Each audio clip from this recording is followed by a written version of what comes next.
مرنے کے بعد انسان کا تیسرا چوتھا نہیں، پانچواں نہیں، چھٹا نہیں، ساتواں نہیں، آٹھواں نہیں، نواں نہیں، دسواں نہیں، کوئی جنم نہیں ہوگا۔ مرنے کے بعد ایک دوسرا ہی جنم ہوگا جہاں اس کو اس کے کرموں کا حساب دینا پڑے گا۔ اسی کو قرآن کہتا ہے اَيَحْسَبُ الْإِنسَانُ أَن يُتْرَكَ سُدًى أَلَمْ يَكُ نُطْفَةً مِّن مَّنِيٍّ يُمْنَىٰ ثُمَّ كَانَ عَلَقَةً فَخَلَقَ فَسَوَّىٰ فَجَعَلَ مِنْهُ الزَّوْجَيْنِ الذَّكَرَ وَالْأُنثَىٰ أَلَيْسَ ذَلِكَ بِقَادِرٍ عَلَىٰ أَن يُحْيِيَ الْمَوْتَىٰ۔ کیا اے انسان تو یہ تصور کرتا ہے کہ تجھے ایسے ہی بغیر حساب و کتاب کے چھوڑ دیا جائے گا؟ نہیں نہیں۔ أَلَمْ يَكُ نُطْفَةً مِّن مَّنِيٍّ يُمْنَىٰ، کیا تو شروع میں منی کا قطرہ نہ تھا؟ کیا تو شروع میں ایک حقیر و ذلیل پانی کی بوند نہ تھا جو رحم مادر تک پہنچایا گیا، جو عورت کے بچے دانی تک پہنچایا گیا؟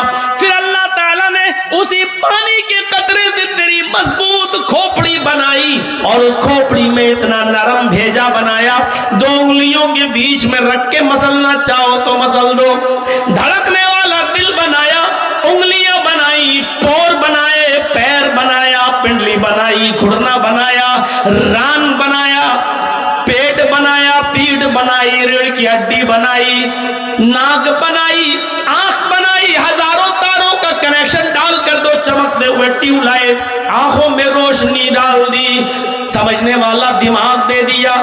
جب ہم یہ سب کام کر سکتے ہیں پہلی بار، فَجَعَلَ مِنْهُ الزَّوْجَيْنِ الذَّكَرَ وَالْأُنثَىٰ، نر و مادہ بھی بنا دیا، لڑکا اور لڑکی بھی بنا دیا۔ ہائے انسانوں، تو تم بتاؤ، جب میں پہلی بار ایسا کر سکتا ہوں تو کیا دوبارہ ہم تمہارے مرنے کے بعد ہم تمہیں جیوت نہیں کر سکتے؟ أَلَيْسَ ذَلِكَ بِقَادِرٍ عَلَىٰ أَن يُحْيِيَ الْمَوْتَىٰ، تو کیا میں مرنے کے بعد ہم تمہیں دوبارہ جیوت نہیں کر سکتے؟ جب پہلی بار ہمارے لیے کرنا آسان ہے تو دوبارہ تو اور زیادہ۔ تو میرے بھائیوں، اس چیز کو ذہن میں رکھیے، والعصر ان الانسان لفی خسر، ہم خسارے کی طرف جا رہے ہیں۔ اللہ نہ کرے اگر ہم جہنم کے قریب ہو رہے ہیں، اپنی عمر گزار رہے ہیں اور ایک ایک دن کر کے اگر ہم قبر کے قریب جا رہے ہیں، جہنم کے قریب ہو رہے ہیں، تو اس سے بڑا خسارہ کوئی نہیں ہے۔ دو چیزیں آگے، چار چیزیں پیش کی گئیں، الا الذین آمنوا وعملوا الصالحات وتواصوا بالحق وتواصوا بالصبر۔ اس میں دو چیزیں ایک ساتھ اور دو چیزیں ایک ساتھ۔ الا الذین آمنوا وعملوا الصالحات، جو ایمان لائے اور جنہوں نے عمل صالح کیے، یہ دونوں ایک چیز ہے۔ اور ایک بات یاد رکھیے گا، ایمان اور عمل صالح دونوں ضروری ہے۔ آپ کے پاس ایمان ہے، عمل صالح نہیں، بیکار ہے زندگی آپ کی۔ آپ کے پاس عمل صالح ہے لیکن ایمان نہیں، بیکار ہے آپ کی زندگی۔ چلیے بمبئی، ہم آپ کو دکھاتے ہیں ٹاٹا ہاسپٹل، چلیے اسٹیشنوں پر گرمیوں کے دنوں میں ہم آپ کو دکھاتے ہیں، چلیے گردوارے دلی میں سنڈے کے دن ہم آپ کو دکھاتے ہیں کتنا بڑا لنگر کرتے ہیں سکھ، غریبوں کو ایک طرف سے ایک لائن سے کھانا کھلاتے ہیں۔ چلیے Tata hospital, cancer hospital Bombay میں ہم آپ کو دکھاتے ہیں کہ کتنے بڑے بڑے امیر لوگ غریبوں کی مدد کرنے کے لیے لاکھ 2 لاکھ روپے کے چیک لے کے گھومتے ہیں، پھل فروٹ لے کے آتے ہیں، کھانا ٹرکوں پہ بھر کے لاتے ہیں اور وہاں کینسر پیشنٹوں میں تقسیم کرتے ہیں، ان کے علاج کا انتظام کرتے ہیں۔ دیکھا جائے تو بظاہر کتنا اچھا کام ہے، لیکن عمل صالح تو ہے لیکن ایمان نہیں ہے ان کے ساتھ، اس لیے بیکار ہے۔ ہمارے پاس ایمان ہے لیکن عمل صالح نہیں ہے۔ نام محمد اسلم، محمد اکرم، محمد اظہر، محمد فلاں، ہمارے نام بہت اچھے ہیں، پوچھو کون ہو؟ مومن ہیں۔ مرنے کے بعد جلنا پسند کرو گے یا دفن؟ نہیں، دفن ہوں گے۔ سب کچھ اپنا ایمان ہے لیکن عمل صالح نہیں ہمارے پاس۔ کئی جگہ مثالیں دی، آپ کو دیتا ہوں۔ ایمان اور عمل صالح کی مثال بالکل اس طرح ہے جیسے موبائل اور سم۔ آپ کے پاس موبائل ہے لیکن سم نہیں ہے تو موبائل کس کام کا؟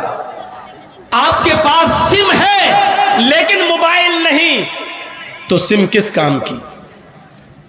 صاحب مولانا بہت مہنگا موبائل ہے میرا، 1,00,000 روپے کی قیمت ہے، ایپل کا موبائل ہے میرا، 1,00,000 کا نہیں 5,00,000 کا لے لو، لیکن اس سے کیا کرو گے؟ ہیلو ہیلو کر کے دیکھو، نہیں، جب تک سم نہیں ڈالو گے۔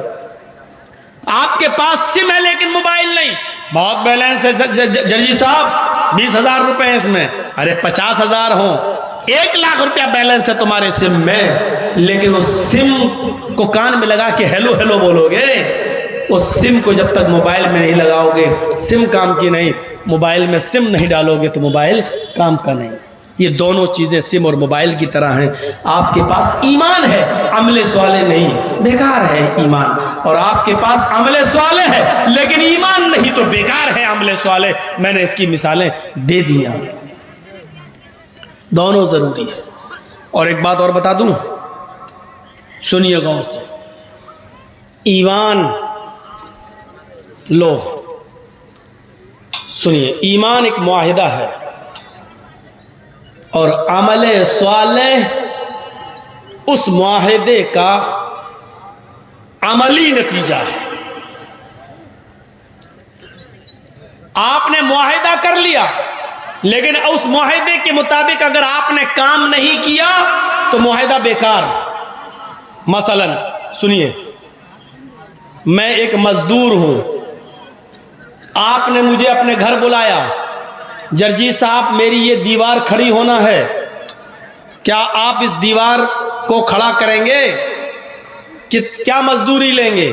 میں نے کہا ٹھیک ہے، 1,000 روپیہ ڈیلی، صبح 9 بجے آؤں گا، 5 بجے میں چلا جاؤں گا، 9 سے 5 تک ڈیوٹی، 5 دن میں آپ کی دیوار میں پوری کھڑی کر دوں گا۔ آپ نے کہا ڈن، 1,000 روپے ڈیلی دیں گے ہم، 5 دن میں ہماری دیوار آپ کھڑی کر دینا۔ میں نے کہا ٹھیک ہے، معاہدہ ہو گیا۔ اب صبح 9 بجے مجھے جانا چاہیے تھا، نہیں گیا، دوسرے دن بھی نہیں گیا، تیسرے دن بھی نہیں گیا، چوتھے دن بھی نہیں گیا، 5ویں دن بھی نہیں گیا۔ جب 5 دن پورے ہو گئے، 6ٹھے دن میں گیا اپنے مالک کے پاس، صاحب مزدوری دیجئے، آج 6ٹھا دن ہے۔ مالک کیا کہے گا؟ ابھی کس بات کی مزدوری لینے آیا ہے؟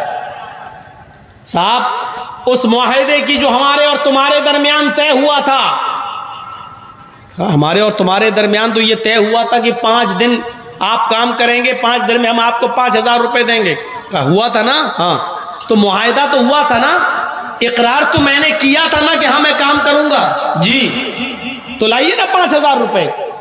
کہے گا بھائی پاگل ہے کیا، اقرار کیا تھا تو آیا کیوں نہیں؟ ارے میں نہیں آیا اس سے کیا مطلب، میں نے انکار تو نہیں کیا تھا نا کہ نہیں آؤں گا، میں اقرار کر رہا تھا کہ میں آؤں گا، کیا تھا آؤں گا، اور معاہدہ ہمارے تمہارے درمیان طے ہو چکا تھا۔ آپ دیجئے مجھے 5,000 روپیہ، آپ دے دیں گے مجھے؟ نہیں، آپ الٹا ڈانٹیں گے اور کہیں گے کمینے جب تجھے نہیں آنا تھا تو پہلے بتا دیتا، 5 دن تک میں نے تیرا انتظار کیا، دوسرے کو میں کام پہ لگا لیتا، کیوں نہیں آیا؟ میرا نقصان اور ہوا۔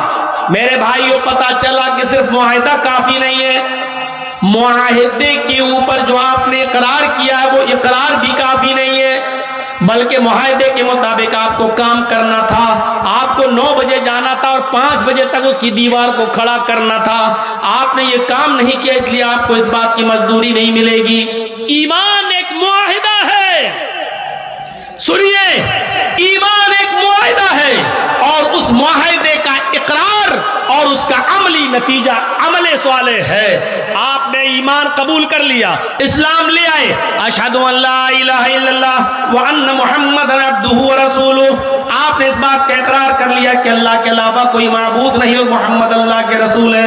اب آپ نے اس بات کا بھی اقرار کر لیا کہ اس معاہدے کے بعد اب ہمیں 5 وقت کی نماز پڑھنی ہے، رمضان کے پورے مہینے کے روزے رکھنا ہے، ہمیں حج بھی کرنا ہے، ہمیں زکوٰۃ بھی دینا ہے۔ آپ نے اس معاہدے کے ساتھ ساتھ یہ اقرار بھی کر لیا، لیکن نماز بھی نہیں پڑھی، روزہ نہیں رکھا، حج نہیں کیا، آپ نے زکوٰۃ بھی نہیں دی، اور کل قیامت کے دن اللہ رب العالمین کے سامنے کھڑے ہو کر کیا آپ جنت مانگ سکتے ہیں؟ کیا آپ یہ کہہ سکتے ہیں کہ اللہ مجھے جنت دے کیونکہ میں نے ایمان قبول کیا تھا، میں نے معاہدہ کیا تھا، میں نے اس بات کا اقرار کیا تھا کہ اللہ کے علاوہ کوئی معبود نہیں اور محمد صلی اللہ علیہ وسلم اللہ کے بندے اور رسول ہیں؟ اللہ کیا کہے گا؟ میرے بندے یہ معاہدہ تھا تو نے قبول کیا تھا، لیکن اس معاہدے کی جو شرط تھی 5 وقت کی نماز، روزہ، حج، زکات، اچھے اعمال، نیک کام، وہ تم نے نہیں کیے۔ اللہ نہیں کیے تو کیا ہوا؟ اقرار تو کیا تھا، اقرار تو کیا تھا، نماز پڑھنا چاہیے، مانتا تو تھا، روزہ رکھنا چاہیے، مانتا تو تھا، کیا نہیں تو کیا ہوا؟ لیکن اقرار تو تھا، تسلیم تو کرتا تھا، اس لیے مجھے تو جنت دے۔ کیا اللہ جنت دے دے گا؟ نہیں، ایمان ایک معاہدہ ہے، عمل صالح یہ اس معاہدے کا عملی نتیجہ ہے۔ جب تک ہم عمل صالح نہیں کریں گے میرے پیارے ساتھیوں، معاہدہ پورا نہیں ہوگا۔ آپ صرف اس مزدور کی طرح مت بنیے جو اپنے مالک سے اقرار کرتا ہے کہ ہم کل 9 بجے آئیں گے اور 5 بجے تک ہم کام کریں گے، اور نہیں آئے اور شام کو مزدوری لینے پہنچ گئے، اور یہ کہو کہ ہاں وعدہ تو تھا، اقرار تو کیا تھا۔ صرف اقرار کی وجہ سے آپ کو مزدوری نہیں مل سکتی ہے، صرف ایمان قبول کر لینے کی وجہ سے، صرف معاہدہ ایکسپٹ کر لینے کی وجہ سے اور معاہدے کا اقرار کر لینے کی وجہ سے ہمیں جنت نہیں ملے گی۔ جب تک کہ ہم 9 بجے سے لے کے 5 بجے تک ڈیوٹی نہ کریں تو ہمیں 1000 روپیہ نہیں ملے گا۔ اسی طریقے سے جب تک ہم اس ایمان کے جو مطالبے ہیں جب تک ہم پورا نہیں کریں گے، ہمیں اللہ رب العالمین بھی جنت نہیں دے گا۔ ایمان اپنے اندر پیدا کیجئے اور ایمان کے ساتھ ساتھ عمل صالح کی پابندی کیجئے۔ میرے پیارے ساتھیوں، صحابہ کرام کی پوری زندگی ایمان کے ساتھ اور عمل صالح کے ساتھ بھری پڑی ہے۔ حضرت ابو طلحہ انصاری کو دیکھیے، بڑھاپے میں لاٹھی ٹیک کر مسجد میں جاتے ہیں، نماز پڑھتے ہیں، لیکن قرآن کی کسی صحابی کے زبان سے یہ آیت سن لیتے ہیں، انفروا خفافا وثقالا وجاہدوا باموالکم وانفسکم فی سبیل اللہ۔ انفروا خفافا وثقالا، ہر حال میں اللہ کی راہ میں نکلو، جنگ کے لیے جاؤ، خفافا وثقالا، چاہے دشواری ہو یا پریشانی، آسانی ہو یا پریشانی، ہر حال میں تمہیں جنگ کے لیے نکلنا ہے، ہر حال میں تمہیں نکلنا ہے۔ حضرت ابو طلحہ انصاری بڑھاپے میں ہیں، لاٹھی ٹیک کر چلتے ہیں، کمر جھک چکی ہے، اپنے بیٹوں سے کہتے ہیں بیٹوں ہمارے لیے گھوڑا تیار کرو، میں میدان جنگ میں جاؤں گا۔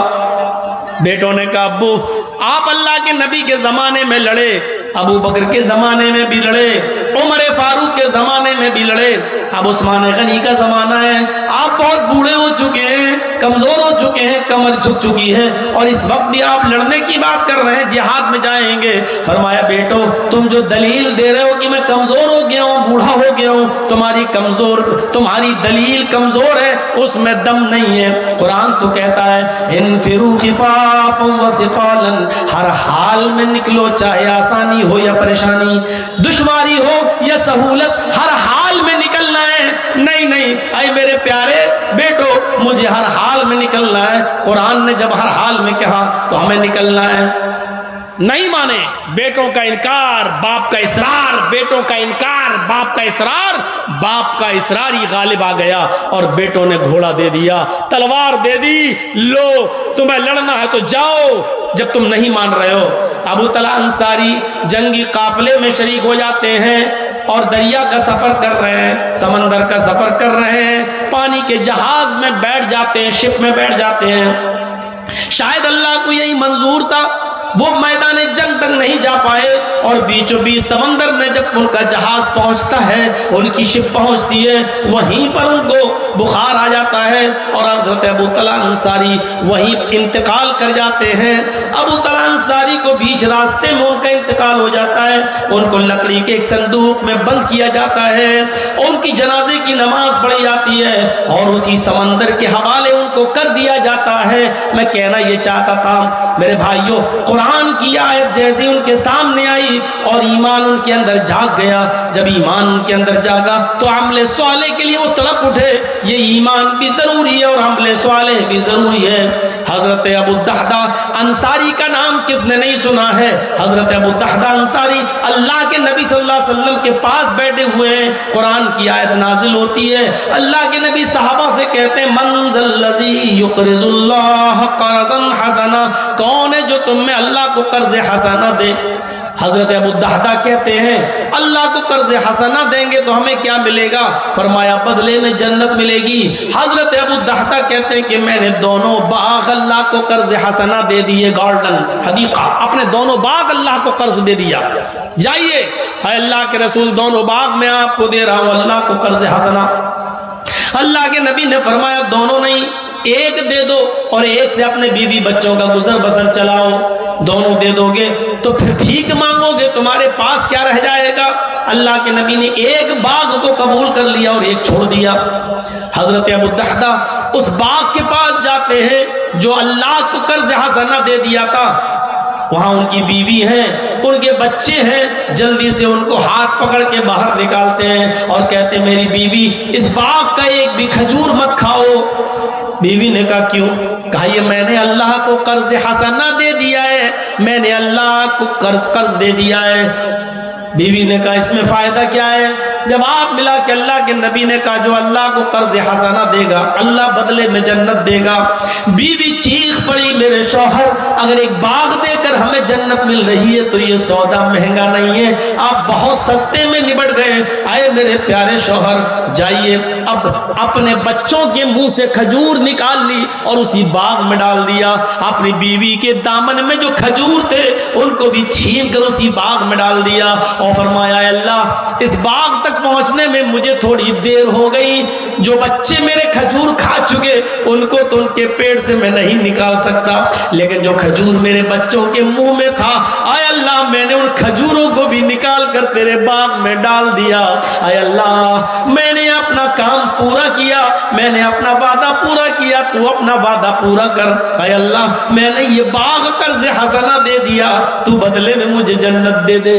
میرے بھائیوں ایمان جب کسی کے اندر جاگتا ہے تو پھر ایمان کے بعد یہ طاقت بھی اس کے اندر پیدا ہوتی ہے۔ بتائیے آپ کے اندر ایمان ہے تو اس کے عملی مظاہرے کیا ہے؟ کیا ایمان ظاہر ہوتا ہے؟ کیا ہم اپنے آپ کو مومن کہہ سکتے ہیں؟